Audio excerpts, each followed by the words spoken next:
परभणीत कार्यरत बाह्य स्रोत कर्मचाऱ्यांचं 4 महिन्यांचं थकीत वेतन देण्याच्या मागणीसाठी आंदोलन करण्यात आलं। परभणी महावितरण कार्यालयासमोर या कर्मचाऱ्यांनी भीक मागू आंदोलन केलं। मागण्या पूर्ण होईपर्यंत आंदोलन मागे घेणार नसल्याचंही त्यांनी यावेळी सांगितलं। वाशिमच्या पोहरादेवी इथं संत सेवालाल महाराजांचा जन्मोत्सव सोहळा संपन्न होतोय। यावेळी उपमुख्यमंत्री एकनाथ शिंदे नगारा वाजवण्याचा आनंद घेतला।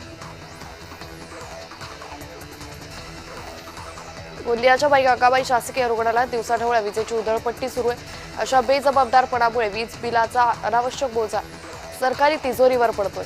शेतकऱ्याला धड 12 तास वीजही मिळत नाही, मात्र सरकारी कार्यालयात विजेची उधळपट्टी सुरू आहे असा आरोप आहे।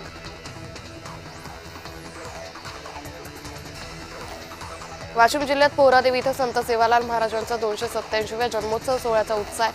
यावेळी बंजारा समाज बांधवांनी पारंपरिक पोशाख करत बंजारा नृत्य केलं। अकोल्यात निकृष्ट टायर किलर्समुळे ओव्हरब्रिजवर वाहनांचं नुकसान होतंय।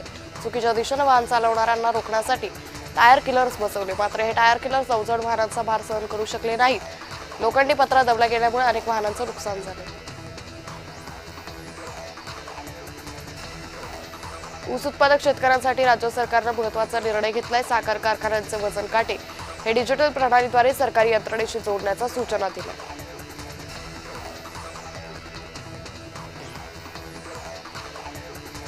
गडचिरोली पोलीस भरतीच्या मैदानी चाचण्यांना सुरुवात झाली आहे। या चालक पोलीस शिपाईच्या 717 जागांसाठी एकूण 27,000हून अधिक अर्ज दाखल झालेत।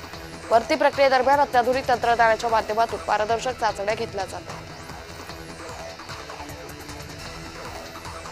वाशिम रेल्वे स्थानक इथल्या पार्किंगमध्ये एक धक्कादायक प्रकार उघडकीस आलाय। बाईक घेण्यासाठी आलेल्या युवकासह पोलिसांनाही पार्किंग कंत्राटदारानं शिवीगाळ केल्याचा व्हिडिओ व्हायरल झाला।